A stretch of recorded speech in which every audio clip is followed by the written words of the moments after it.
Please grant us an understanding of our duties, wisdom in our decision, and an open mind with everything that comes before us. We ask this in your name, Christ our Lord. Amen. Amen. Pledge allegiance to the flag of the United States of America and to the republic for which it stands, one nation, under God, indivisible, with liberty and justice for all. Excellent. We will go ahead and call the meeting to order. We've got a room full, so that's great. Got some guys over here that look like they're ready to come up and talk to us, so we'll get to you in just a second. First, we need to do a roll call, though. Allers. Present. Deacon. Here. Hensley. Present. Lester. Yeah. Neely. Here. Schwartz. Here. Spencer. Present. Spicer. Present. Wiseman. Present. Wright. Here. We have a quorum. Great. Item 3, adoption of the agenda. So moved. Second. We got a motion and a second. All in favor, say aye. Aye. Any opposed? All right. We've got a Boy Scout with us. I don't see, there he is. I walked right over you. Mr. Landwehr, you want to come up and introduce your guest? I had a chance to be over at the Capitol, I think it was yesterday. There's a few of them over there yesterday. What, 161 Yes. Eagle Scouts? Is that what I heard? Yes, that's a, They looked really good sitting in the House chamber. Were you in the House chamber yesterday? no, he will be there at some point, but he's working. I didn't know if they had some that just kind of, this is what it, No, it was a great sight. So. I don't think so, but we're here tonight. I'm Eric Landwehr. I'm the Scoutmaster for Troop 6 from Immaculate Conception School here in town. I have with me Sam Kreutz. He's one of our Boy Scouts working towards that Eagle rank and hopefully get a time to go visit the Capitol when they do the honor there. But he's working on the Citizenship and Community Merit Badge. Part of the requirement is to attend a public meeting of an elected body, which we have the city council here tonight. And so this is a great opportunity for him to see citizenship in action and hopefully learn a little bit and talk about it afterwards. So I appreciate you letting us be here for this. So you got anything to add? Thank you for letting me be here. All right, well, great. Thank you. Right, I think Councilman Allers indicated he'd like to talk to you after the meeting. So I understand any of us are available, but. you have a closed session, so it'll be short, right, Jeff? I don't talk very much. He has never been accused of being short dogs, too. Thank you. Anyways, thank you very much. Thanks for being here and ask questions. All right, next item is item 4A. I'm so excited to announce our latest staff member, something we were able to put in the budget, kind of recreating an opportunity that we've had in the past and it kind of gotten out. So I'd like to introduce to the community Molly Bryant. She's our new Public Information Officer.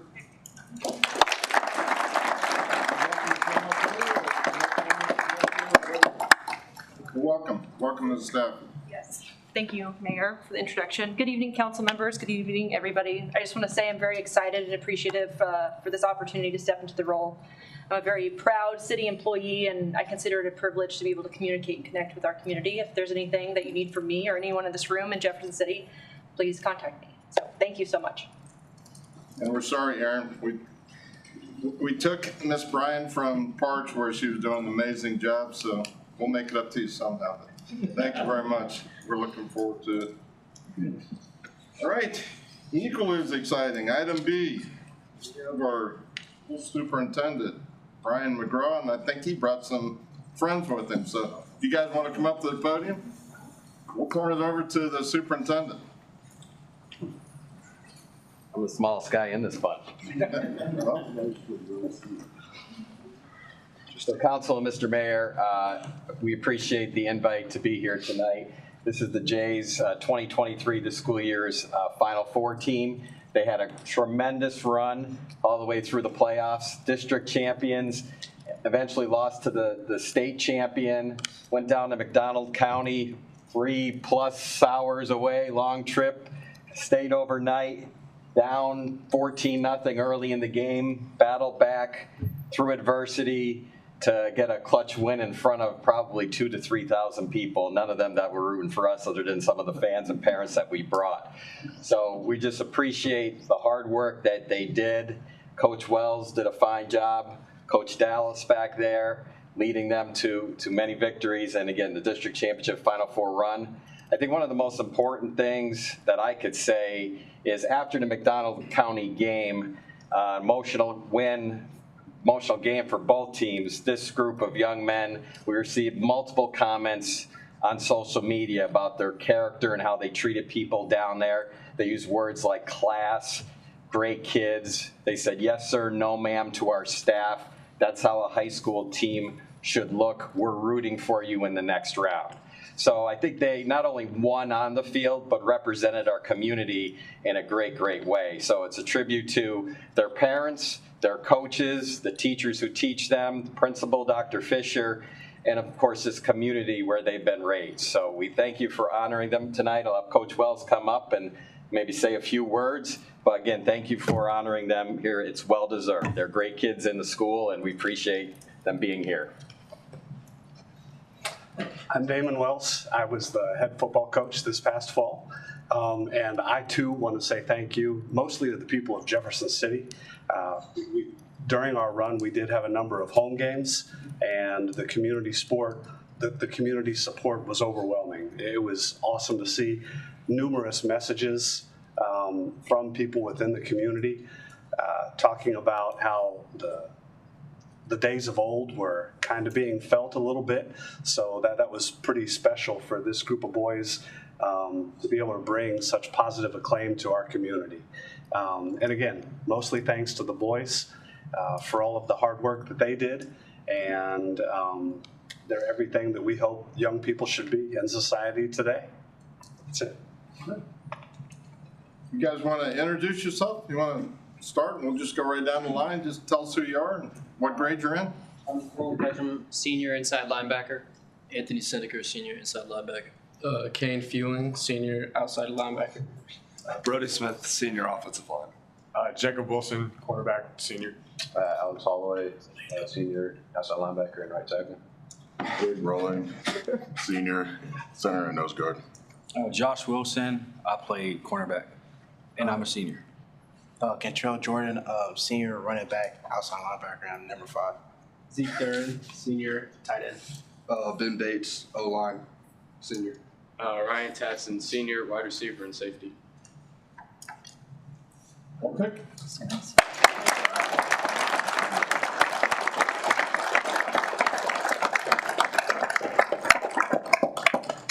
I was given instructions to pick on one of you. I was at the Missouri Municipal League, and Mrs. Holloway said I needed to welcome her son. She said he will be wearing shorts, so you're not wearing shorts tonight. No. Dressed up for the occasion. No signs. I will tell your mother you look very, very presentable. We appreciate all you being here. I think Councilman Spicer had something to say. Congratulations on a great season. First time, I guess, Final Four in 20 years. Very impressive. Congratulations. Thank you. Well, the superintendent talked about the results coming back from one of the playoff games. I mean, you guys really served your city well. The comments that we received on your activities down there were amazing. So, Coach, I mean, that comes from the top, so thank you very much. It was fun to go out. I know you guys kind of recreated that J excitement in the city. We've got multiple high schools, so, I mean, we love all our high schools, but probably a little extra offended for the Jays, and certainly, as Councilman indicated, to see you coming back. And I had an opportunity to see a few games. I didn't get to all the games, but I saw the Cap City Jays game, and that was a great game. The superintendent was right behind the goalpost. I mean, he wasn't leaning either way. So. But it was a fun night. We do have a proclamation we're going to give you guys just to say thanks for what you do for our city, and I know great things await you as you move forward. I'm not going to read all the whereases, but it starts off whereas Jefferson City High School football team won the first district championship in 7 years, and whereas the JCHA football team advanced to the Final Four for the first time in 15 years, and where they hosted the first home Final Four game in 22 years. I'll skip a couple. We'll go down to now, therefore, I, Ron Fitzwater, Mayor of Jefferson City, congratulate the Jefferson City High School football team on your successful football season. And, you know, again, more importantly, you guys are ambassadors to for our community when you go out and meet with other teams. And I know some of your parents, I don't know all of your parents, but they are very proud of you. We as a city are proud of you. I'm going to present the proclamation. Superintendent, you comfortable, Coach? And then if we can get you guys up here, I'll present it's a little awkward, but I'll present it over. But any parents who want to come up for the picture, you're more than welcome because we're proud of all these guys. But Coach, congratulations. Thank you very much. We're going to have council come up behind you, and you guys come up here, and any parent that wants to take a picture or be in the picture, you're more than welcome. Hey, I get free coffee at the Green Cafe. Free coffee. You guys can see that.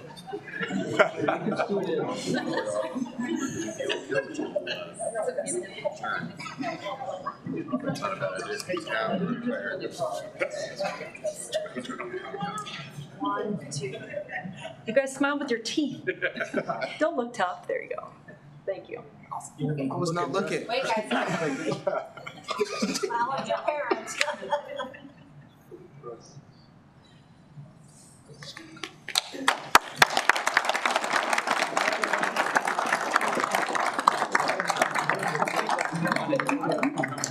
He was like, quarterback. Looking at me. Third over there, right? Mike. And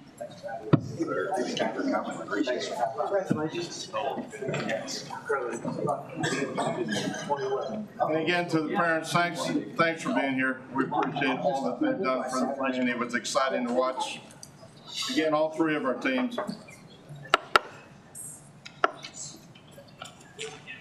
right.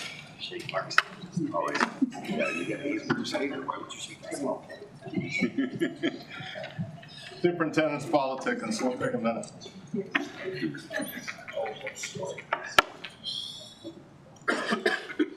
You're the former J football player in here.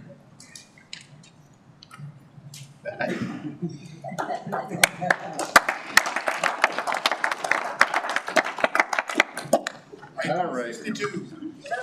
What's that? 1962. Won all those championships. You got it started. That's right. So proud to have you with us. We're going to talk about you in just a little while. All right, that takes us to public hearings. We do not have any public hearings. Takes us to item 6 then. Appointments by the mayor. There's one name on there, and I believe she is in the room with us. Hey, Steele, how are you? Good. We'll need a motion on that item. I move. Second. All right, all in favor, say aye. Aye. Any opposed? Congratulations, I heard you were at the meeting this morning. Now it's official, so thank you very much for stepping up. Thank you, Mr. Mayor. All right, takes us to item 7, Capital Area Active Transportation Plan. I believe, Mr. Smith, you're going to start that. Yes, so I'm going to turn this over to one of our senior planners in our NGO office, Katrina Williams. We spent a lot of time and effort on this plan, and she's going to introduce consultants that are here to talk a little bit about the active transportation plan. So I'll turn it over to her and kind of start off things. So Campo has just recently adopted the Capital Area Active Transportation Plan, and this is a much more comprehensive plan that's an update of our pedestrian and bicycle plan we adopted about 5 or 6 years ago. It was approved by Campo earlier in January, and then it was brought to Planning and Zoning Commission earlier in February, and they adopted it as an amendment to the city's comprehensive plan. This process was about 18 months from start to finish.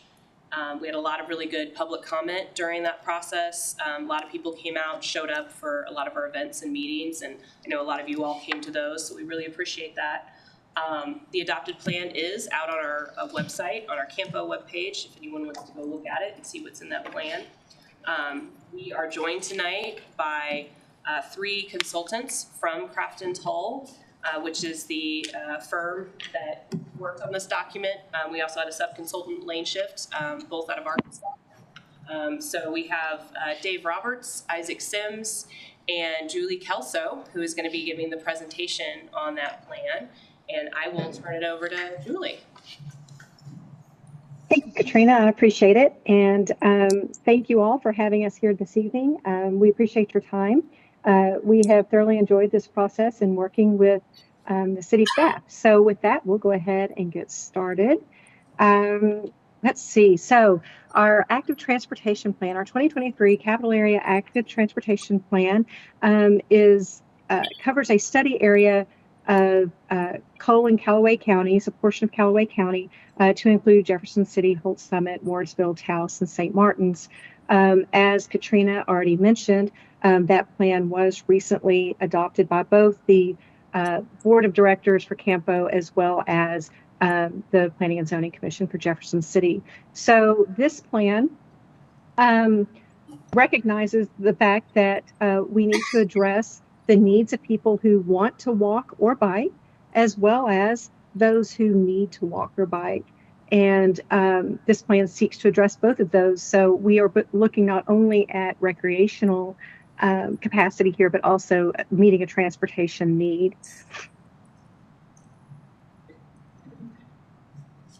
So this plan has a series of data-driven points behind it, as well as community-driven points. And the series of assessments that were conducted as part of this plan included demographic data, roadway assessments, natural conditions, as well as trip generators to really understand where people might need to be walking or bicycling throughout the community. And so you see these areas in red that show up on the map. That's really concentrated in and around downtown Jefferson City, but then also expands out along the areas of West Main and Industrial, out to Truman and South Country Club, along Edgewood and Stadium as well. So we start to see where we might have some needs in terms of walking and bicycling. However, we also realize the fact that what's always easy isn't always necessarily what's best. And so as we start to look at our menu of different types of walking and bicycle facilities, that those facilities such as trails or greenways that really decrease the stress to the user also somewhat will decrease your ease of implementation. They might be a little bit harder to get those implemented. Whereas whenever we move down the spectrum to the right, the areas of shared facilities or on-street facilities that might increase the stress for the user might also increase our ease of implementation. So it might be easier to do, but it might come at a little bit higher price for the user. As a result, we've also compared national data to users in and around the campus study area and found that about 75% of the respondents through public meetings and online surveys really do prefer those separated types of facilities, such as a trail or a greenway, as opposed to an on-street bicycle lane or a shared street type of bicycle facility where they have to interact with vehicles. Our early visioning walked through a process. I'm sorry, I'm having a little bit of difficulty with my computer this evening, so that's why it's been a little bit clunky here in the beginning. But anyway, our early visioning sessions with the public really sought to identify user preferences and really where people were either currently moving throughout the community or where they wanted to go throughout the community. And so those included public meetings as well as sessions with our steering committee and some special sessions with some of our smaller communities in the study area. And with our steering committee early on in the process, we developed a series of guiding principles for that project. And those guiding principles really focused around the tenets of safety, diversity and inclusion, economic development, connectivity, accessibility, and creating a more healthy and resilient community. So the plan incorporates national best practices and makes accommodations for unique aspects of the communities that we were working within. So while we are looking to implement things that are recognized by both the Federal Highway Association as well as NACTO standards, we also wanted to make sure that we were incorporating things like climbing lanes to accommodate the unique topography in and around Jefferson City and some of the road conditions that are more unique to your area, with a lot of different uses and things really needing to occur along the same street network. So as we moved into developing an actual active transportation network for Jefferson City, the approach was really arranged around 3 pillars, and those were updating and consolidating existing plans, as well as connecting meaningful community connections in and between the different communities within the study area, and then enhancing the current system through upgrading facilities or filling network gaps and providing some new solutions for your system. So throughout the plan development process, we had several field visits to confirm and verify on the ground conditions, so that as plans were being proposed, we wanted to make sure that they made sense on the ground and could be implemented. Additional opportunities for public input were held throughout the process in several formats.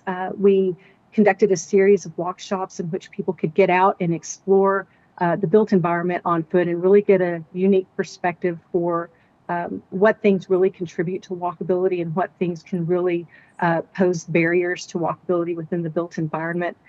We also conducted more public meetings and small community meetings, steering committee meetings, and even your Living Windows event within the community to really get out into the community and interact with folks to get an understanding of the early network plans and the priorities of the community. So what things the community really wanted to see implemented, what things really ranked higher in terms of importance to the community.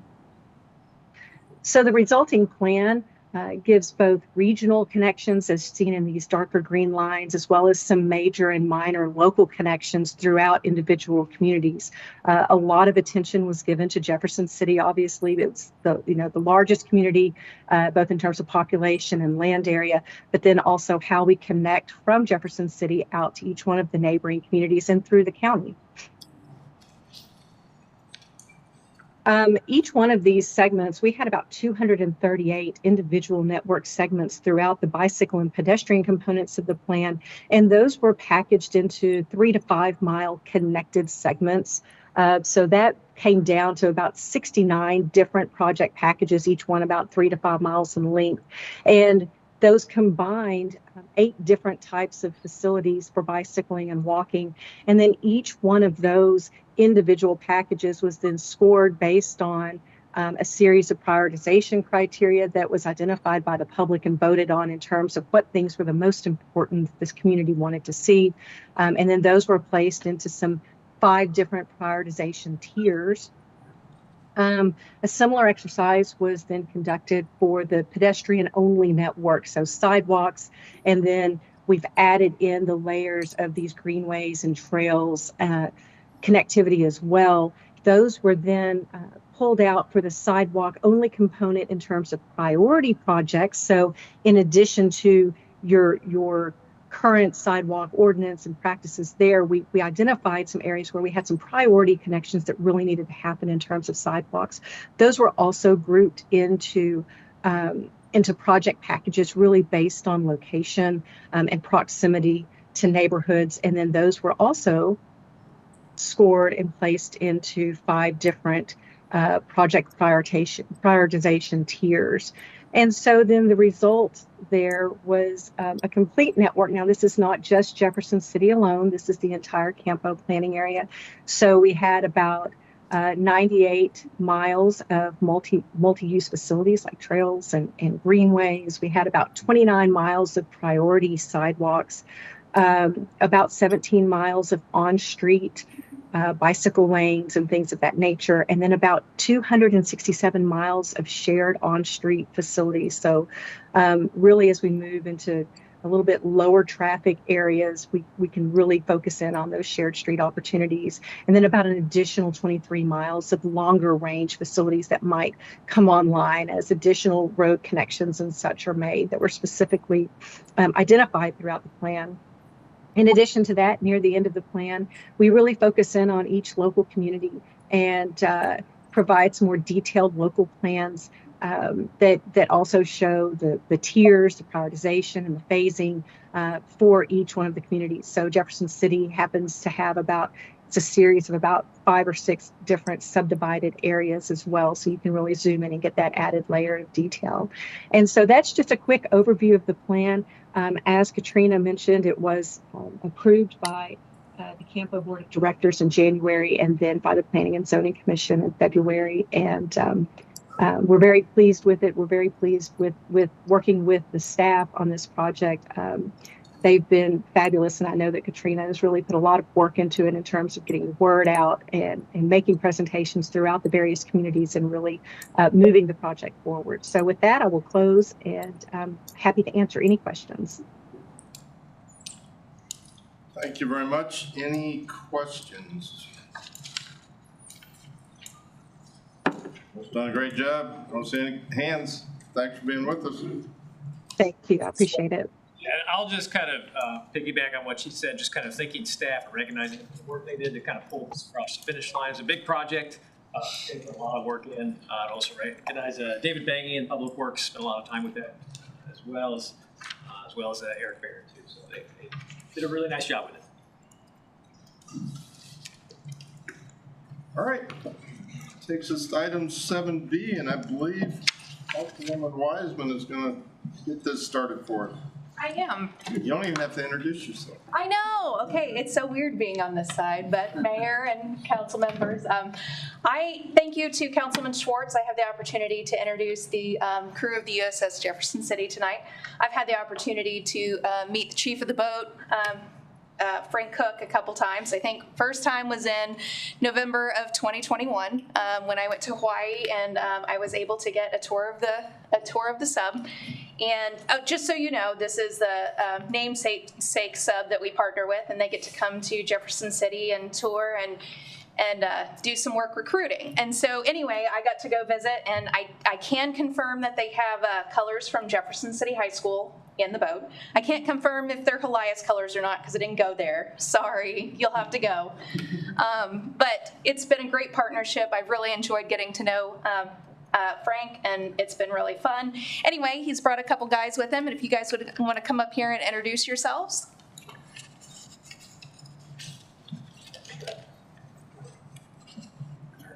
Thanks a lot, Councilwoman. Hi, I'm Commander AJ Franz. I'm the commanding officer of the USS Jefferson City. We're going to talk about my chief of the boat, Frank Cook, who I want to thank for being the continuity for us with the folks from Jefferson City, continue to put it together. He is, unfortunately, he's going to leave us here in the next month. I'm going to get a new cob, but that's why it's so important that I was able to come out here this time, particularly as the commanding officer. I think it's one of my duties to make sure I make those connections with our namesake back in CONUS. Now I can provide that continuity for our next few visits. We've already been talking with the committee on when we can come back either later in 2024 or early 2025, as of course our schedule allows. I also have with me Pastor Second Class Nicholas Robinson. He hails from Missouri, from St. Genevieve. Yes, sir. Right, St. Genevieve, which is to the south of us. So he was our one sailor from the great state of Missouri that we're able to get to come on his trip, and his mom is able to join us, and his dad is coming later. So really great opportunity for him to see some family while he's here. And I think he's going to take a couple weeks of leave on the back end of this. Yes, sir. Which is great. So in case you don't know, we are home port out of Agana, Guam. Right, that's approximately 75 million miles away from here. I think that's the scientific rounding. That's something that's like 10,000 miles.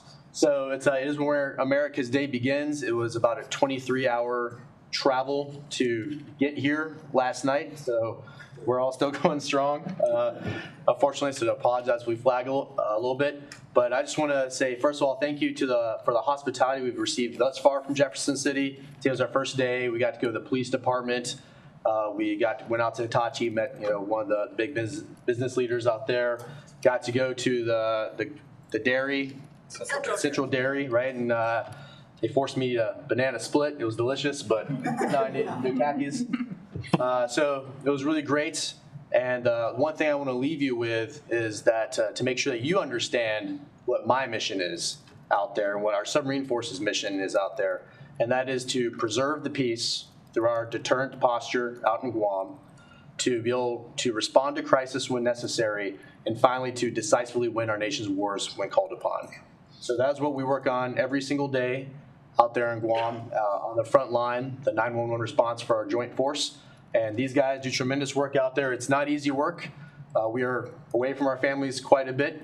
And so knowing what they're fighting for back home is really important. I talk about it nearly every day with the crew. So again, thank you for all your support.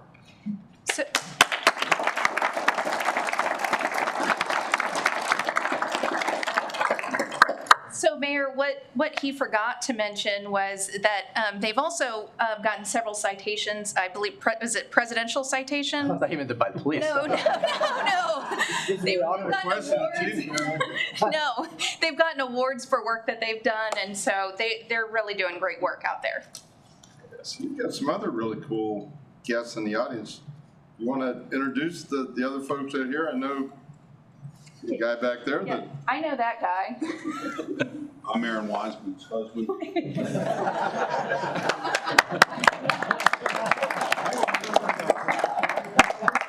also have some other members of the USS Jefferson City Committee. Marty, do you want to start? I'm Marty Thurston. I do their itinerary. I'm with them the whole time they're here, just to help them out and make sure they get to all the places they need to go. Mike Lino, Jefferson City resident. I am also on the submarine committee. I'm also ex-Navy myself. Oh, yeah. Aaron passed it off, and the captain's very humble about it anyway. For a Navy unit to receive the Presidential Unit Citation is uncalled for. It is one of the highest honors a ship could actually get. Next one will be the USS Yo. Will you be able to pass the Parchie in the while you're in command? That's one step at a time. Depends if we go to war or not. Yeah, it's a very prestigious award. It means they did some really great stuff, so we consider it what we have to do today.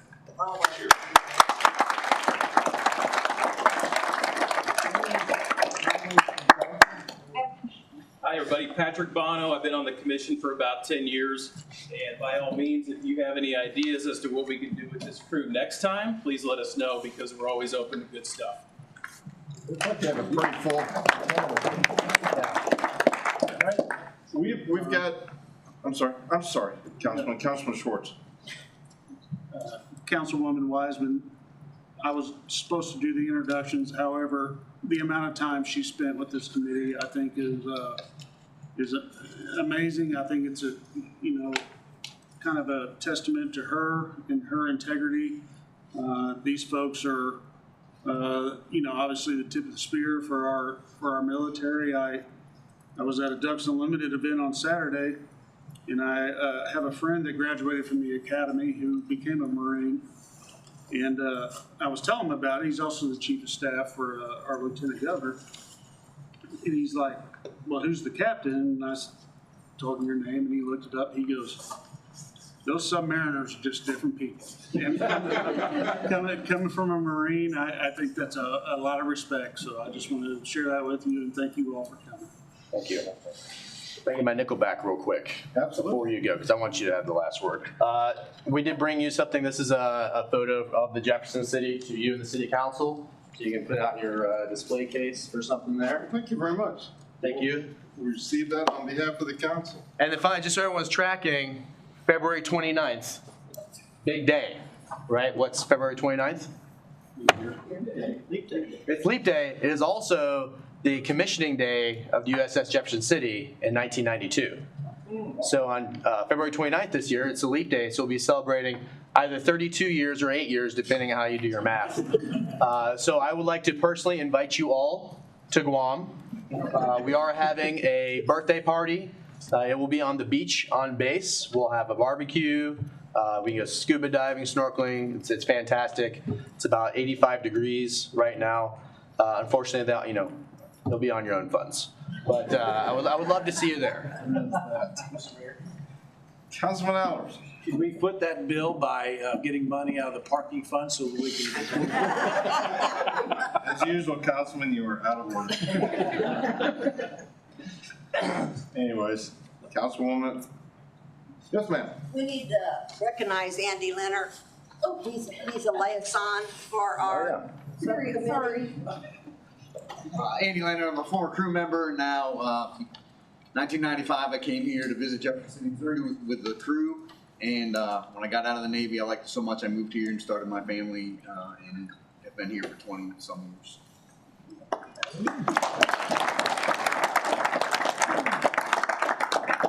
A very important fact, we grew up about 10 miles from each other and had no idea that we met in Jefferson City.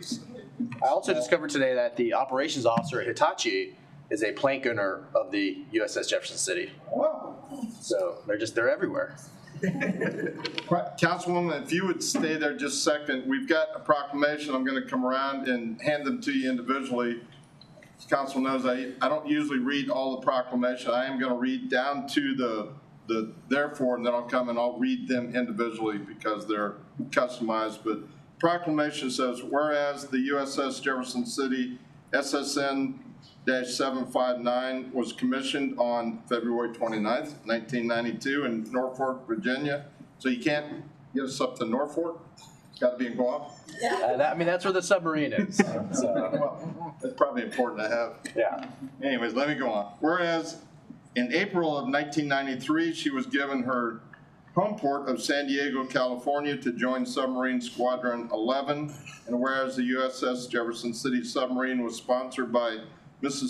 Susan Skelton, who christened the submarine in Newport News, Virginia on March 24th, 1990. And whereas her first deployment was June 1994 with the USS Kitty Hawk Battle Group, and whereas the USS Jefferson City has been on numerous deployments and received high honors and awards, and whereas the USS Jefferson City SSN-759 motto is, when any exigency calls, and whereas the USS Jefferson City submarine repositioned to Guam in the Marana Islands, and whereas the USS Jefferson City submarine crew members visited their namesake city in February of 2024, and the citizens show their appreciation for their services to our great country. Now, therefore, and I'll come around and I'll read them individually, and then we also have a coin. So, Councilwoman, if you could help me, maybe hand out the coins, and I'll read the proclamations. I'm sorry? We'll just get the picture with the seal on the back? Yeah, then we'll get a picture of everybody once you have your proclamation, unless you want one prior to. Just someone tell me where to take the picture, I guess. We're coming up here. Here's the photographer. There we go. You're gonna be up here. Is council coming back behind us? Yeah, after we get the proclamation, so if you guys want to start heading that direction. Sorry, I got people. I was gonna say, you're boss. When to command, command. That's what they tell me. Oh man, I forgot the rules.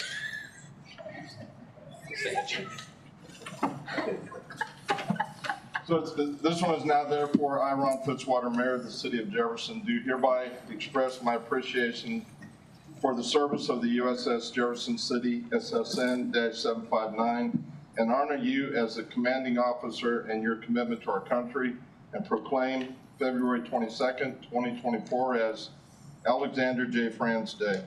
Ooh, I get my own day. That's awesome.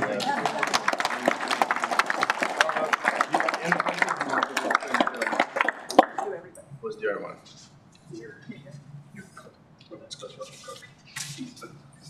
It's not a call. All right, and this one is now therefore, I, Ron Fitzwater, Mayor of the City of Jefferson, do hereby express my appreciation for the service of the USS Jefferson City SSN-759 and honor you as Electrician Mate Nuclear Second Class Submarine and your commitment to our country, and proclaim February 24th, 2024 as Nicholas Robinson Day. So we're gonna make you.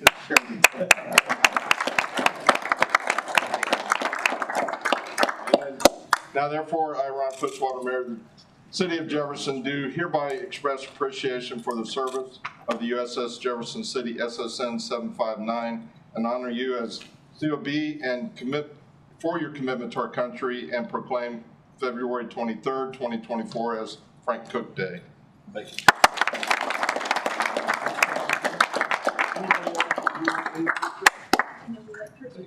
Here, Mayor, I have my own command coin here for you.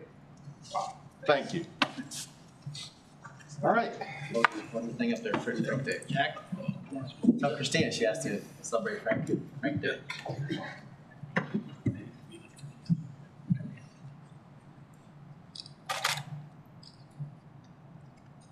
Who's behind? I can't see. You have to go to you. That way. He likes to hide. Step that way. This has been all day, It's like, trust me. yes. Aaron, I want to see you all. Wait a minute, I got, there we go. Hide on me. Thank you. Great news. Thank you very much. While they're up there, I have a presentation.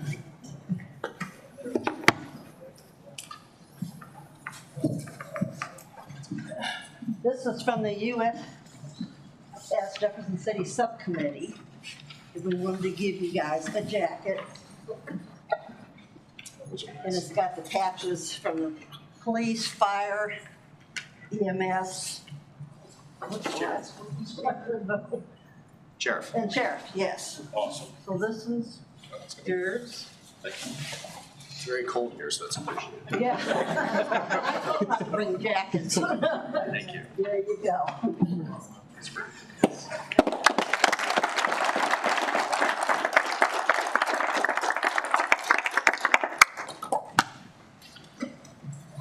Again, thank you very much for being here. Thank you for all you do. Enjoy your time in Jefferson City. We're so proud to have you here, and I'll be joining with you on some of the events. But thank you very much. Absolutely. Thank you. I'm serious. Partying Guam, February 29th. You can check my vacations. No. All right, that takes us to item 8A, announcements. Anything from the Administration Committee, Councilwoman? Our next meeting will be next month. All right, well, Finance. Yeah, the next Finance Committee meeting will be this Thursday, February 22nd at 7:30 a.m. We believe I saw a packet go out, so thank you, Ms. Barrett. Public Safety, Councilman Spicer, anything? February 29th, police training room, All right. 7:30. I'll be in public. I'll be Me too. Public Works and Planning, Councilman Spencer. Yes, our next meeting will be Thursday, March 14th at 7:30 here in the council chambers. Any other announcements from members of council? Got two that I wanted to announce. First is, just wanted to thank again our public safety. I don't think we do it enough, our police and fire. There's an event in town, I guess after the last council meeting, where we had some dignitaries in town. There was a reception afterwards. There were protesters involved. And I just wanted to thank Chief, and I think the fire department was involved as well, for all you do for our community. I mean, the opportunity to give people their First Amendment rights to protest and do what they legally can do, yet protect people that also have rights in trying to attend those events. It was very well done. We had police lining, we had police on the corners kind of directing Safeways in. They were watching. They escorted me to the door, which I very much appreciated. And then, I think it really came home last Wednesday, the unfortunate event in Kansas City, which marred a very exciting time. And I know it wasn't in our city, but I know our police and our fire and our public safety would do the same thing if it was in our city. And as we saw people running away from the danger, we saw police running toward the danger. So on behalf of your colleagues in Kansas City and other cities, and Chief, for what you do, I know we've had an event in town this week that was tough, and just thank you for what you do. You keep us safe, and I'm proud to live in this city. Appreciate that. Second, I know we got EMS back there. I tried to loop everything in, but those two just kind of stuck out because one I participated in. I was not in Kansas City, but we've all seen those videos, so thank you very much. Also, council should have received a flyer. I don't know that we had them for the public, but there's certainly a couple up here. There's an event coming up. It's called The Foot, A Community Remembered. It's going to be at Lincoln next Monday on February 26th. Mr. Brown, did you want to say anything about that event? I know you're heavily involved in it. Well, not really, but I will say Well, you don't have to, but we do have flyers if people want to. Okay, this is part of Lincoln University's Black History Month. Last Saturday, they had a symposium. Mr. Lester was there, and I think Councilman Neely was there. The founders of Lincoln University, the infantry soldiers and the white captain that helped them form Lincoln University. It was very informative.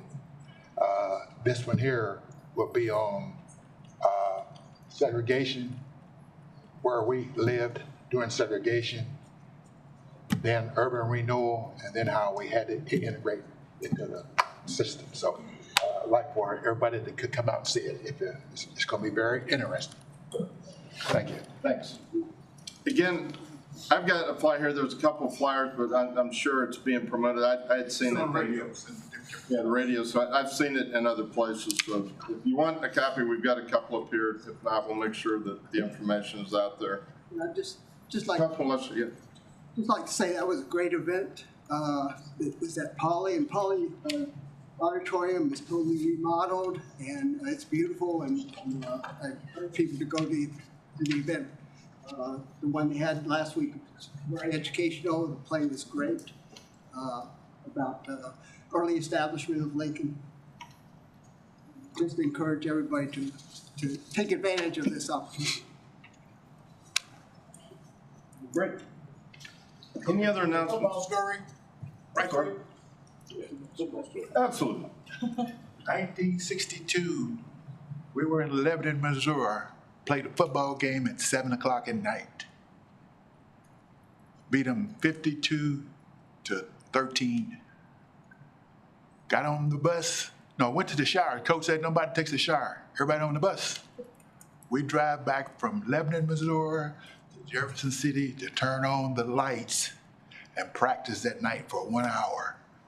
Why, Coach? Because they scored 13 points. Glad you didn't tell the young folk that were here. Scared them off for next season. Coach is still recruiting. Arthur, you and Glover are such an important part of our community, so thanks for doing it. I attribute that to Pete Atkins and his leadership. These young men that are coming up in these football programs learn a lot through that. Thanks. All right, I don't think we have any presents. No one signed up for presentations, item number 9, so that takes us to item 10, consent agenda, and I do believe we have an item coming off. Yeah, I just asked for us to take item F separately. All right, so you have item A through E in front of you. Move to approve A through E. We have a motion. Second. All in favor say aye. Aye. Any opposed? All right, you now have item F before you, Councilman Spencer. Yeah, I just wanted to take the time to, Councilman Schwartz and I believe 2 or 3 weeks ago, took a tour of the police department, and in particular the lower level, I guess you'd call that the basement area where evidence and firearms and stuff are housed and stored. And, you know, that's a part of your support services that don't get a lot of recognition, but they're so critical with solving crime, evidence preservation, all that. And Teresa Clerkin and Chrisley Pitford, those two individuals take that very, very seriously. They're very proud of what they do. But for myself, and I think I could speak for Councilman Schwartz, it really shined a light that you all are cramped, and we need to do better.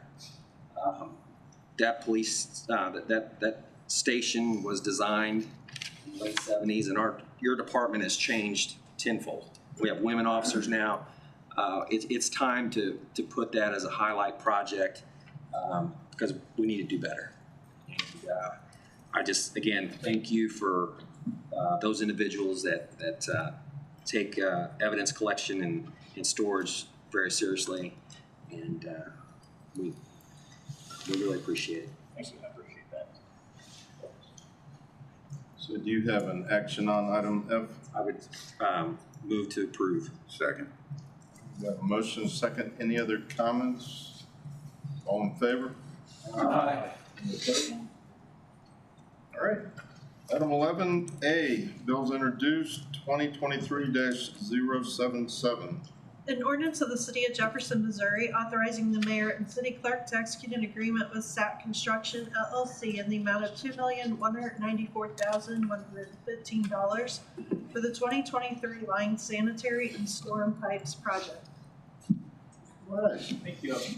As clerk indicated, contract with SAK, it's just almost $2.2 million project. It's a pretty big project for the city, but lion's share will line over 5 miles of sanitary sewer throughout the city, old sewer main that can be lined, and then also 2,500 feet of stormwater pipe. So there's a lot of good with this project. Like I said, the lion's share is wastewater, about 1.6 million is out of the wastewater fund. The rest is from stormwater.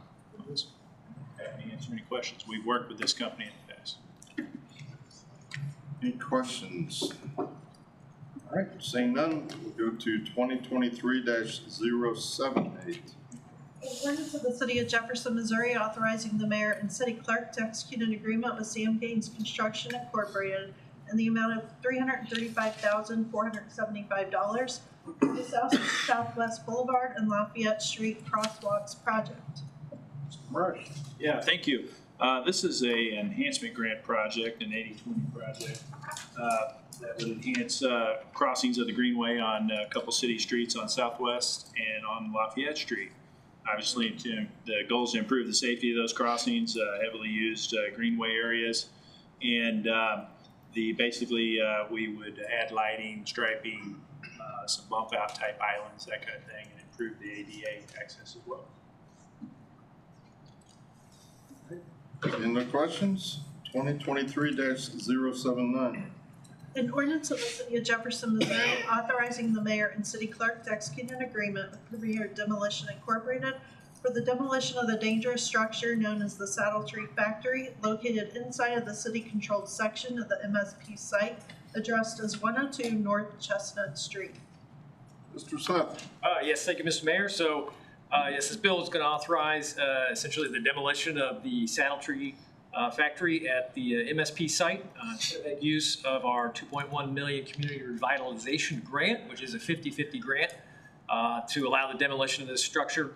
It's kind of part of our ongoing MSP project to clear and prep the site and ready it for potential future development. The low bid there was Premier Demolition, which we have done work with in the past. Confident they can do it for that figure. I'd be happy to answer any questions. Thank you. 2023-080.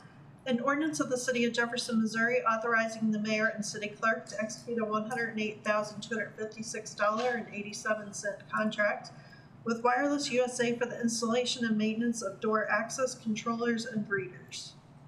Ms. Perry. Thank you, Mr. Mayor.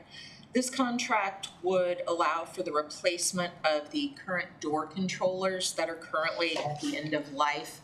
They're no longer supported. And originally during the budget for FY24, council did approve this project. At the time, we talked about just replacing the controllers, but we have been able to get pricing that allows us to replace the controllers and the readers at 11 locations. It's the most secure encryption in a product on the market today. The product will allow for both hardware and software maintenance at the same rate that we're paying currently for the hardware maintenance that's at end of life. This was not the low bid that we are recommending. The selling point, I think, for the selection committee was the fact that the low bid had a 24-hour response time and was coming from the St. Louis area. The selection that we've made here for Wireless USA actually has a 4-hour response time, and they are a local vendor. And the selection was unanimous by the selection committee that consisted of Chief Wilde, Chief Schofield, Britt Smith, and then Grant Carmen and Craig Vaughn from IT and Purchasing, who did extensive amounts of research on this. So we did get buy-in from other areas that have some outlying facilities that we're also taking care of. I'd be happy to answer any questions. Seeing none, thank you very much. 2023-081. In ordinance of the City of Jefferson, Missouri, amending Chapter 19, Motor Vehicles and Traffic, Schedule G, Stop Intersection, by the removal of Monroe Street stop signs at Woodlawn Avenue. Mr. Bryant. Thank you. As clerk indicated, is to remove a stop sign at the Monroe Woodlawn intersection for the Monroe Street, allow that traffic to pass. Staff did a traffic study in this area, find that sign was no longer warranted. Comments? All right, thank you. 2023-082. An ordinance of the City of Jefferson, Missouri, amending the budget of the City of Jefferson, Missouri by appropriating additional funds within the parking fund balance. Right. Thank you. There is a substitute for this bill. I think it was passed out prior to the meeting, but basically it just reduces the amount by $30,000. But basically this supplemental does a lot of things. It would appropriate under the substitute $902,000. Includes a few projects related to the News Tribune, asbestos removal, which has already been bid. I think it'll appear on the next council meeting, though, for the asbestos removal part of that building before it were to be torn down. Then we will be bidding a contract, so funds are in there for that future contract. We're yet to bid for the actual demolition. There'll also be some funds for some environmental work there as well. Another part of this supplemental is to repair, which has been bid and will be introduced next meeting as well, the repair of the Jefferson Street parking deck. So pretty extensive repair of that, some plumbing work, cure some water holes that have occurred in the deck there, lining of that upper deck to protect it from water. And then there is a small piece of that is would repair a beam in the main garage, about a $10,000 item that we're going to look at a little more closely before moving forward with. And then also the maintenance agreement that relates to removing an old server at the parking garage that could be IT would like us to see removed, potential security risk when they do an audit, and we're looking at replacing that with more of our parking technology, license plate reader, things like that we can issue leases on. So happy to answer any question. Piece we removed was for purchase of a vehicle. I think Councilman Schwartz asked about it, and also I spoke with Councilman Spencer about it, and so we indicated that we'd wait and talk about that some more. So Councilman Allers and then Councilman Mealy. Matt, on that Jefferson Street, is that where the fix that, is that where that yellow bandol strap thing is? That's only part of it, yes, but that will take care of that. So is there going to be a significant amount of parking spaces we need to help them out with, or that they will lose on the time of this fixing, and Yeah, we would coordinate around the session, the busy part of the year. We just have the contract ready to go, so we'll have them after our busy season is over. And a lot of the coding and things like that, probably need a little bit better weather too. Thank you. Councilman Mealy. Thanks. Which piece of that total amount is the News Tribune building? It wasn't clear in the packet what I was. I believe it's the 475 piece. Okay, thank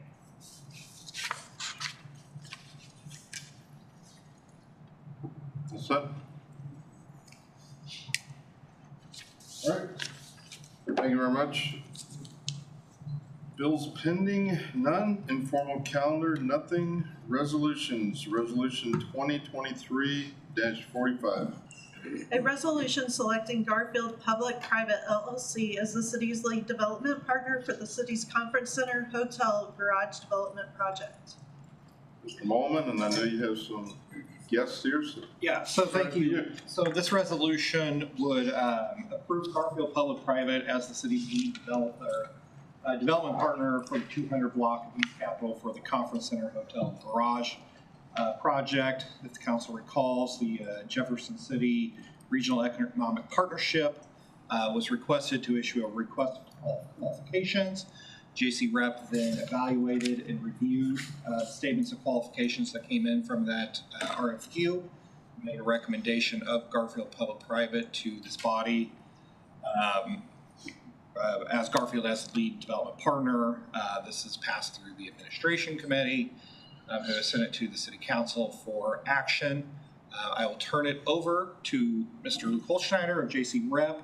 I believe we have some guests here as well that Mr. Holzschneider will introduce. Welcome. If you could just introduce yourself again for our guests at home. All right. Good evening, Luke Holzschneider, president of the Jefferson City Regional Economic Partnership. So, excited to be back. Feels like it was just yesterday I was here. Extremely thrilled to be here this evening. I think it's a monumental opportunity in a long discussed project for Jefferson City, and it's taken the first step or the next step in regards to the downtown redevelopment. So as Mr. Molman indicated, JC Rep was tasked a few months back with coming to City Council with a recommendation for a lead development partner to work with the city on transforming the downtown property, currently the Madison Street parking garage, as well as the current News Tribune property, into a state-of-the-art conference center, hotel, and parking structure. So to initiate that process, we issued a request for qualifications. We issued that request truly nationally to try and solicit and inform the development community of the city's intent in that property. So kind of a high-level project scope that we were looking at exploring, but also outlining the qualifications and the criteria from a development team that we were looking for to partner with. So as the qualification time period was open, we then formulated a review team, brought together individuals and organizations that represented numerous different entities, but also gave different perspectives and different expertise and experiences into the review process. The review team individually reviewed those qualifications. We had group discussion. We had developer interviews along that way as well. And there was a clear consensus in that approach in the identification of the recommended lead development partner. It was a unanimous decision that was based off of those different viewpoints and those different perspectives that were brought into that conversation. We've got a few of those members in the crowd this evening, but again, it did include members from the city, the county, Missouri Development Finance Board, the Convention and Visitors Bureau, JC Rep. We also had some third-party partners with Baker Tilly, part of that review process, in the Downtown Association. Knew I'd forget one. So, really, but all key stakeholders as well, I think both individually as well as organizationally added a lot of value and input. As was mentioned previously, as well as earlier tonight, it was a unanimous recommendation for Garfield Public-Private to be that lead development partner. This project has been talked about probably as long as I've been alive, but numerous decades, and it's been talked about, and it's also been something that I think the community has rallied behind through previous tax implements that they were put in place to help support and initiate a project like this. Where it's continued to stall is at the execution stage. And that's where we feel that bringing an experienced development partner that has led communities through these very specific types of projects, which can be very complicated, as we've learned through 30 or 40 years of attempting it. So Garfield really rose up to the top, and I'm excited for this opportunity. I think the group is excited. I think much of the community is excited about this. So with that, I would turn it over to, we do have Ray Garfield as well as Steve Galbraith, both with Garfield Public Private, to introduce themselves and give some background of their organizations. Thank you. Welcome. Thanks for coming back to Jefferson City. Hey, everybody. Mayor? Again, just introduce yourself for folks at home. And Will do. Yeah, thanks for being here. Hi, I'm Steve Galbraith. I'm the Chief Development Officer of Garfield Public Private. This is Ray Garfield, the Chairman of Garfield Public Private, my partner. I can talk for myself, that's right. We're great partners. We've been working together for quite a few years. Nice to be here. Yeah, so we've got a few slides here. Is there any questions right off the bat? Yeah, I think we've just got a few slides here just to kind of give you a quick couple minutes on who we are and what we kind of see as the next couple of years. And by the way, that photograph is the Westin headquarters hotel for the Irving, Texas Convention Center, which is right adjacent to it. A 250,000 square foot convention center, 350 key Westin hotel that we were the 5th developer hired by the city of Irving after 16 years of failure. And we opened the hotel in 2019. It's a great facility. Yeah, absolutely. So we put together a great team. I see one of our members back there. But Garfield Public Private as the developer, obviously working with the city and Luke and his team. Our contractor in McGowan Gordon, our architects in DLR Group and Facet, Fishbeck and SP Plus as parking experts, and again, CMPS, who's here this evening. Anything you'd like to add? No, we thought it was important to include local, we always do, local experts. Facet and CMPS were involved in it. In your initial review of this that was put out in the request for proposals, DLR Group was eager to visit with both those organizations and include them on this team. Fishbeck's one of the premier designers of parking structures nationally. They and DLR Group made us aware of the solicitation. So we appreciate them both for that. And SP Plus is the largest parking operator in the United States. They purchased Central Parking, Standard Parking, Central Parking merged. And we've been working with them for the better part of 20 plus years.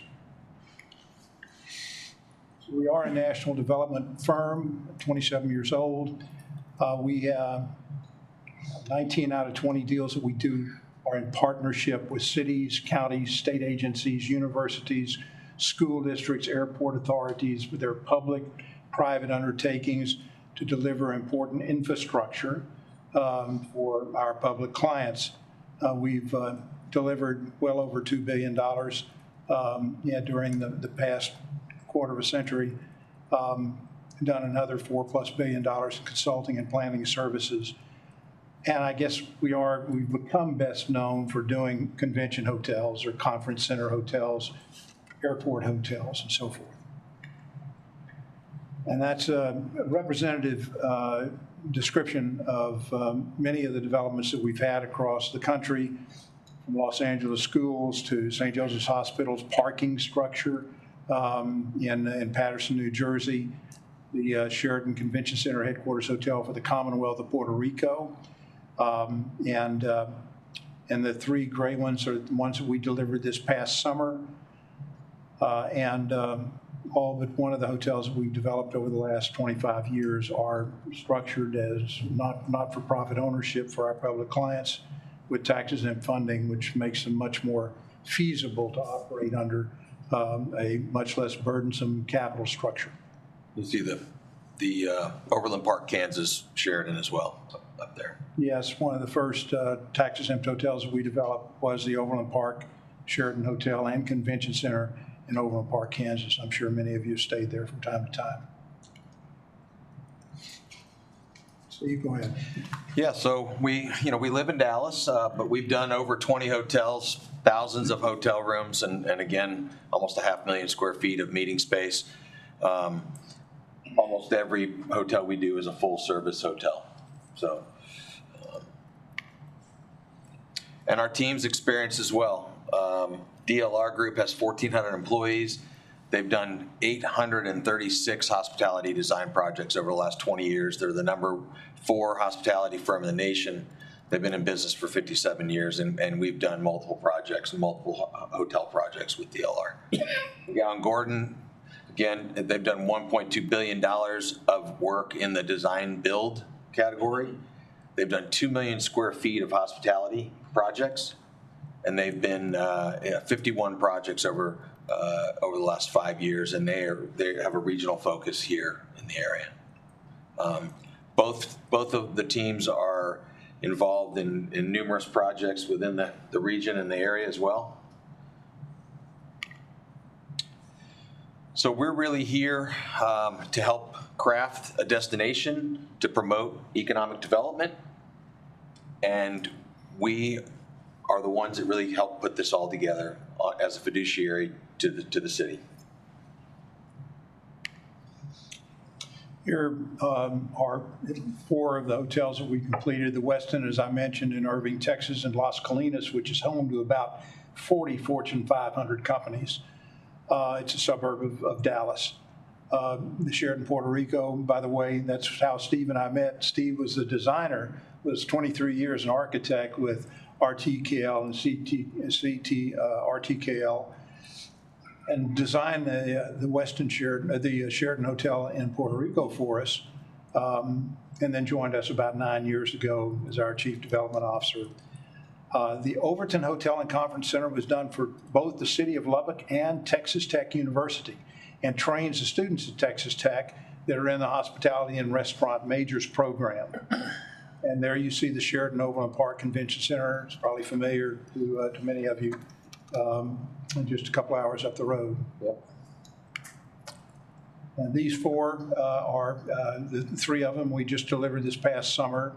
One of the early tax-exempt hotels was the DoubleTree in Bay City, Michigan, and then the DoubleTree in Abilene, Texas, across from their 1970s era Civic Center. We're now helping to redo part of downtown as a festival district around the hotel and the Civic Center. The Hyatt Regency in Baytown and the Hyatt Regency in Conroe, one's about a 200-key hotel, the other's 250 keys. Again, sort of second-tier communities, very proud communities and important. And this, I think for each of these cities, it's been a goal for a decade or more to get these projects completed. I think in Abilene, they've been trying to do this project for 30 years. So it takes a little bit of time sometimes. By the way, in Abilene, Texas was the location of the first branded Hilton hotel. Conrad Hilton in his autobiography mentions that. And so Hilton not only wanted to be there, they wanted to operate the hotel full-time as well. So each of these, the 3, Abilene, Conroe, and Baytown, are not only branded, but managed by the brand companies Hyatt and Hilton. So we hope to accomplish that here. And I know that both Marriott and Hyatt are very interested in looking at Jefferson City for a full-service hotel. And it's often that that these hotels that we do are the first full-service hotel in that area. Sometimes there's an older full-service hotel like in Abilene, but that is by far the premier hotel in Abilene, Texas. First time to have a construction crane in 40 years in downtown when we built that. And all owned by not-for-profits and all tax exempt. Real quick, we'll just kind of give you what we can expect. Look at that crew right there.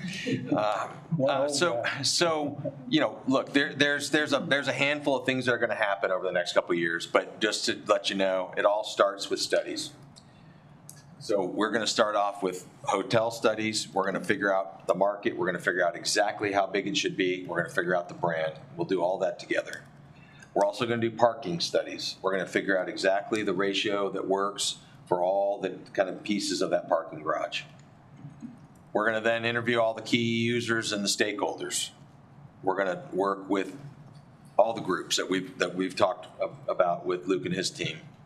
And then we're going to develop a really detailed program. This is exactly what we're talking about. Constant contact with you folks. And then we're going to produce a design concept. We're going to develop the budget. We're going to develop a detailed schedule. And then we're going to identify an operator. Again, it could be that this is franchised, that it is franchised or managed. We'll work on all that. We can have a conversation about that later, but that's down the road. We'll look at the operational and the ownership business plan, and then we'll produce a plan of finance and fundraising. Fundraising is an important part for all these projects. And we'll package all this up and give that to the city to make a decision, whether this is a go forward or not go forward. Any thoughts? Any extra? No, I think it's Stacy. So that's happy to answer any questions that you may have. Questions? Councilman Spencer. Yes, I just would like to say I appreciate your presentation tonight, and there has to be a step forward to start these conversations and these many decisions that you've laid out, even in your short presentation. But you do have a prior limited but somewhat work history with the city of Jefferson from, was that back in 2007? We were here with DLR Architects and Turner Construction Company when the city wanted to do this project. Different site, different group here, and ultimately I just don't think that the city wanted to move forward at that time. There was some argument, should it go out by the prison?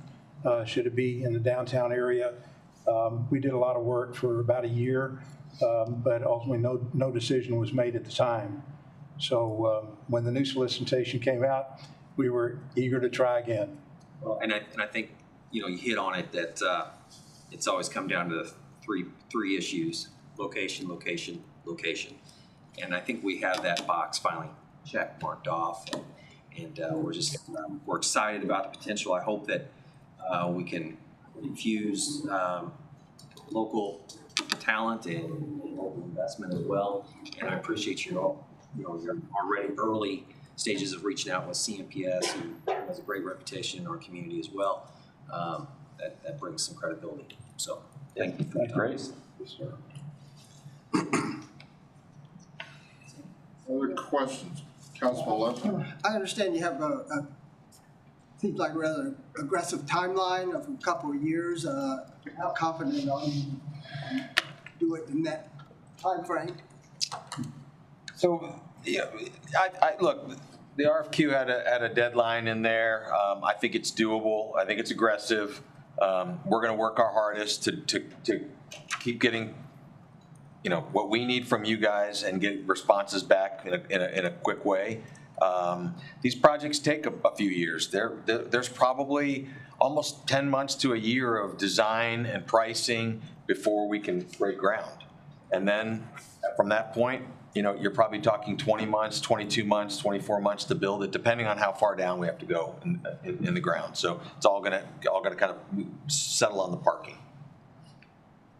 So given that it may take some months, we'll do the study probably in the next 60 days, the 2 studies, and see how those shake out. But in a normal situation, the studies are done.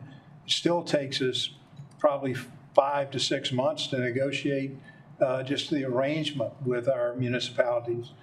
And as Steve said, it's still an 8 to 10 month process to design, a couple of months to price. selling the bonds, breaking ground, and then building is 20 to 24 months. So looking at 3.5 years for delivery on the hotel. But if we all put our backs to the job, I think we can shorten the time to I guess, is reasonable a period that any public-private project will take. Certainly want to see it done right, but it's been a long time coming, and I'm glad we're on the road. Thank you. Absolutely. Councilman Allers. Hey, thank you all for showing interest in Jeff City again, and I think a lot of us in this city are excited but very cautious about it because we've heard this for a number of years and all that. And I'll echo what Councilman Spencer said, location, location, location. So when we were first approached by it, by just a rendering of what it could look like, I was really super excited about it with the proximity, how it could hopefully eventually revitalize parts of the High Street in this whole area to spur economic growth beyond this stuff. So, I mean, there will have there's a lot of people already reaching out, hey, are we thinking about this? We're having a lot of getting, questions. Are we thinking about how the financing? So, and I know those are all questions that are going to come about for public input and things like that to answer. So, I think everybody will like to be really engaged in this process, but I'm very excited about this whole thing. And I think the location, I think, is more suitable now, and that would hopefully, from our standpoint, from MSP eventually, look at the economic development as it spreads around this area and all that. So I want to thank you all for taking the interest back into Jeff City, and I'm excited about it. And I have to have one last question for Mr. Garfield. I say you were a naval graduate and naval aviator, and I just want to know, what did you fly? Anti-submarine warfare aircraft. The old S-2 Tracker, which was a Grumman aircraft off the USS Essex, an aircraft carrier, and then the P-2V Neptune, the predecessor to the P-3 Orion, which was a land-based anti-submarine aircraft. Graduated from the Academy in 1966. I saw that. My dad worked in the airline business, so as a kid, we flew everywhere. So every time I see something about a naval aviator, and my kids can attest to this, it's just like, a little kid in a store when I see them. We used to spend hours watching them and take off at airports and all that. And I'm just privileged with my dad doing the airline business stuff to have that love affair with the aviation. So when I was reading about your bio, I thought if I get to meet you, I wanted to ask you about that. I really like the presentation with the submariners here. U.S. Navy, go Navy, beat Army. I hope they're not doing Thank you all very much. Thank you, Mr. Mayor. Yes, sir, thank you. And we think the site is exciting as well.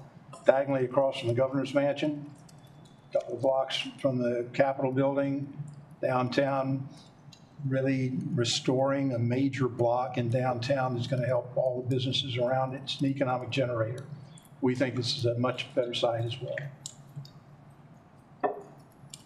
Any other comments? We need action on this resolution to accept the second from Garfield. We have a motion and a second. I think Councilman Hensley already did, but thank you. I'm sorry, I couldn't hear Councilman. All right, you have resolution 2023-45 before you. We'll do a roll call vote. Allers? Aye. Deacon? Aye. Hensley? Aye. Lester? Aye. Mealy? Schwartz? Spencer? Aye. Spicer? Abstained. Wiseman? Aye. Wright? Aye. Resolution is adopted. Good job, guys. Thank you very much. Resolution 2023-46. Authorizing the mayor and the city clerk to execute a letter of engagement with Gilmore and Bell PC. Mr. Molman, back to you. Thank you. So this would execute a new letter of engagement with Gilmore and Bell PC to act as Special Economic Development Finance Counsel for the Conference Center Hotel and Garage project. Gilmore and Bell was previously selected and served in the same role for the MSP project. Gilmore Bell is the preeminent development firm in Missouri and nationally. Handles both special economic development and then bond counsel services as well. I've been particularly pleased with the services that we've received from Gilmore and Bell over the years on the MSP project and other projects, as council's probably aware of, bond counsel on our Chapter 100 industrial redevelopment bonds as well. And so this engagement would be specific for the hotel, conference center, and garage project, so I'd be happy to answer any questions. Questions for Mr. Molman? Again, we'll need action on this resolution if you want to move it forward. Move to approve. Second. Motion and a second. Any other comments? We'll need a roll call vote on this as well. Deacon. Aye. Hensley. Aye. Lester. Aye. Mealy. Schwartz. Spencer. Aye. Spicer. Wiseman. Aye. Wright. Aye. Fallers. Aye. Resolution is adopted. All right, thank you very much. That takes us to Resolution 2023-47. A resolution authorizing the mayor and city clerk to execute a license agreement with Google Fiber Missouri LLC. Mr. Molman. Thank you. So this resolution would authorize a license agreement with Google Fiber to install a fiber broadband network using the city's rights of way. So generally, these types of providers will get their authorizations through the PSC, either as a cable or telephone provider. However, Google did not want to go through that route, approached the city to enter into this agreement, which would allow them access to the city rights of way. So this agreement essentially just sets forth the relationship between the city and Google as they build out their fiber network, and governs how projects are to proceed in the rights of way under appropriate right of way permitting. This does include a component, a bit of compensation for use of the rights of way. 1% of gross revenues that is generated by the activities of the city. This agreement pledges that to the city for compensation for use of the rights of way. Pretty detailed and lengthy document. I'm happy to get into any specifics that the council has, but I'll kind of leave it at that and be open to any questions. Any questions? And also, is there anyone here from Google that wants to make any comments? Do you want to hold on your question, Councilman, or you want to ask it first? I'll see what she has to say. Yeah, if you could just introduce yourself again. Thanks for being here. Glad to be here. My name is Rachel Merlot, and I'm the head of government and community affairs for Google Fiber in the Central Region, which of course includes Missouri. We've been serving customers in Missouri since 2012 in the Kansas City metro, and our extension of the network to Jefferson City is very exciting to us as this brings us into this new part of the state. I would love to tell you as well that we approached the city in the fall about our interest in extending service here, and I have to say, from the administrative staff to legal to public works and communications, everyone has been incredibly responsive and thoughtful in this process, and we really look forward to getting to work with you all in the years to come. Google Fiber, as mentioned, we are a little bit different perhaps than some of the typical cable companies that you may have had service from in the past. We are an internet-only service provider, and that means that it's the broadband products that we bring to residential and small business customers. Our flagship product when we started serving customers in 2012 was gigabit internet service, $70 a month. 1 gig internet service today is $70 a month. We also have 2 gig, 5 gig, 8 gig, and continue to innovate as our demands on internet have grown over the years, and we anticipate that those will continue to grow. When it comes to Jefferson City, if everything goes as we hope this evening, our team will get to work on designing the network, selecting the vendors that we will work with here, and then hopefully get to work on construction by the end of this year. We would hope that our first customers could come online in the first half or so of 2025. The build out itself would take 2 to 3 years as we get through Jefferson City. Factors like weather, how quickly we get permits issued, and the process that we work through with the city to meet your expectations on the quality of our build. Those are the types of things that might influence how long the build would take. And then we would be here for the years to come. And so one of the things we talked about with your city staff in our initial sit down was we do the build, and then let's say you continue to grow in Jefferson City and new neighborhoods are developed. We'll be here and we want to know about that so that we can continue to extend service to those folks. With that, that's a high level of what we hope to do in Jefferson City. And again, really appreciate the opportunity to bring the internet service to this community, and I'm happy to take any questions. Councilman Al. I have one for you. Maybe you can answer both of them then. The first one, so you said you were looking to work with providers here. Will Google have a office situated, or I know call centers go wherever Sure. they go, but I mean, will you have a local office for people interested, or will you team up with someone here? How does that work? So, Google Fiber is our own standalone company, so it wouldn't be a partnership, say, with another provider or anyone. But there's not a retail presence that we typically operate in our communities. What we do have, though, is that there will be some staff who will be based here in Jefferson City, as well as my team, my colleagues in Kansas City, that will take the lead, particularly in the early stages as we get going. And then when we get closer to service becoming live and needing to have folks who are closer to be able to reach things quickly, we will want to have a presence here in Jefferson City. But in terms of a store that people go to, no, that's not something that we usually offer. We've gotten quite good at doing things remotely, virtually, being able to utilize, getting kits to people as quickly as possible and giving the control to the consumer to have that experience when they're ready for it. And do you have a specific location they will start out with, or is that left up to your designers and working with the city on where they want to? Exactly. So typically we'll get to work on designing the network, and it will go for efficiency's sake, like wanting to be able to move through the community. I can tell you that we would be working closely with Public Works and figuring out where our assets should go. Typically, we like to do construction underground that allows our network to be protected, particularly in a community that sees all the weather. So we like to build underground, though in a place like Jefferson City, that we may encounter places where there's a lot of rock, like the topography becomes an issue, retaining walls. And so with that, we might elect to go to the rear easement sometimes where there's an aerial, the utility poles that we would want to access, and have to put some infrastructure there. But underground is always our preference. Thank you very much. Councilman Wright.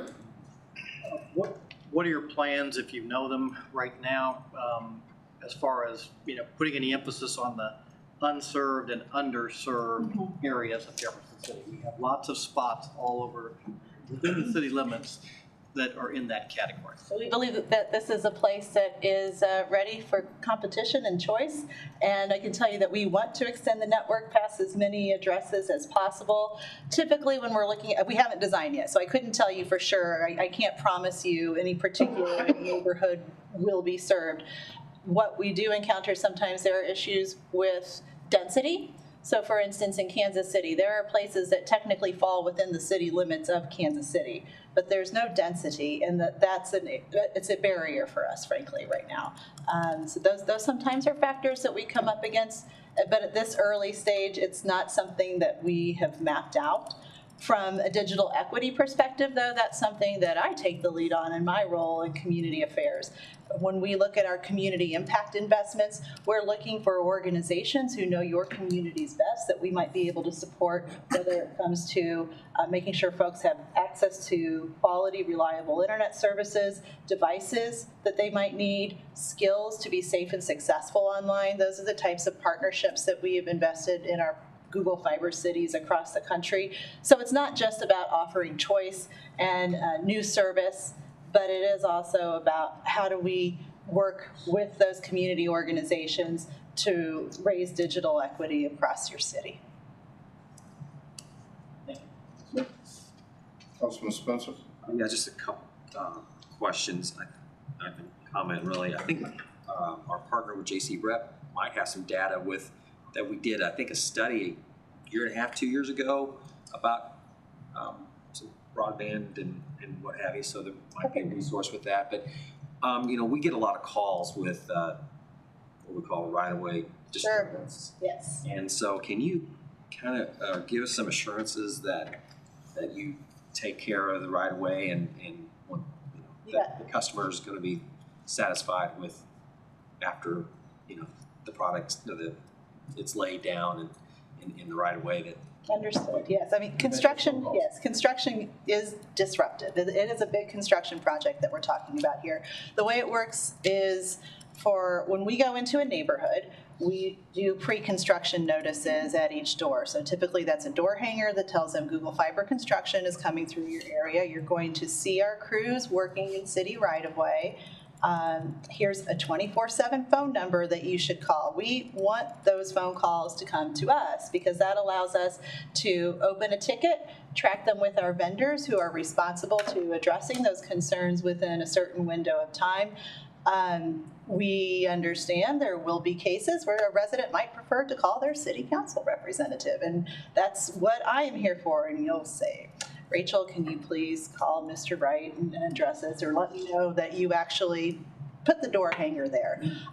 We do have a few other ways too that we can work with your city communication staff, who I've made friends with this evening, so that we can use the other types of resources that your residents might be used to here in Jefferson City, whether it's Facebook groups or if you have neighborhood associations that you know are particularly active, we'd be happy to make those connections as well. Do you use local underground utility contractors, or do you bring someone in from? We've not made the selection yet for who our primary vendors are going to be in Jefferson City. It's likely somebody that we've already worked with in this region, folks that would be familiar, but we've not made those determinations yet for this project. Thank you very much. Councilman Mealy and then Councilman Schwartz. Could you briefly explain the reasoning for maybe not bypassing, but not choosing to go through the Missouri's Public Service Commission process? So we don't have a television product, for instance. And so typically with a provider, they pay a right-of-way access fee to a municipality based on the revenue of television service.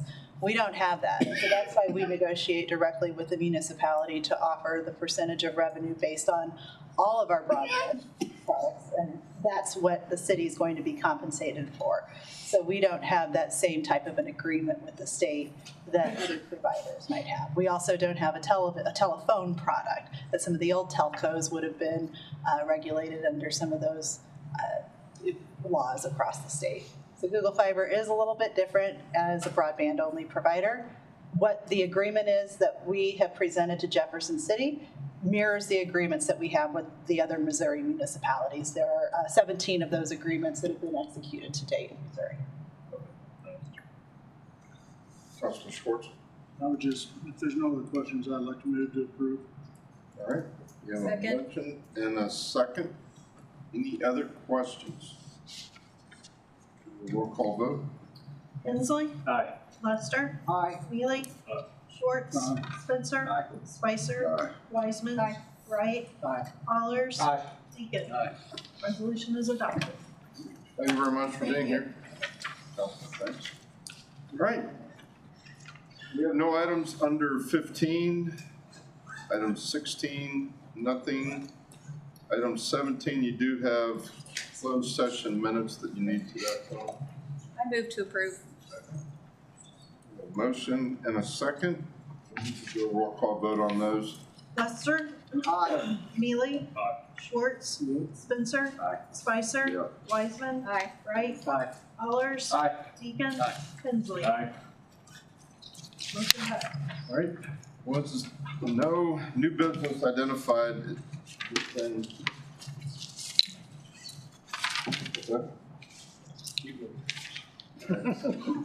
Thank you. No unfinished business out. You're out of order. I know. I You didn't have get a chance to unfinished say, business, Councilman? just to be real quick. When the USS Jefferson City was here, Yes. I just wanted to thank Councilman Weissman for that. She's been, just talking to her a couple times about this trip. I know how excited and thrilled and proud she is to serve on that committee. And I just want to thank you personally for the opportunity to hopefully get to meet these gentlemen again and your dedication to it. So I just thank you.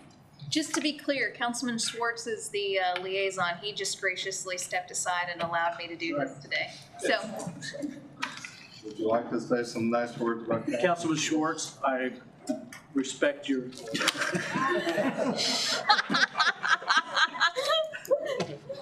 All right, Councilman, again, you're getting us off agenda. Thank you very much for those very kind words for your colleagues.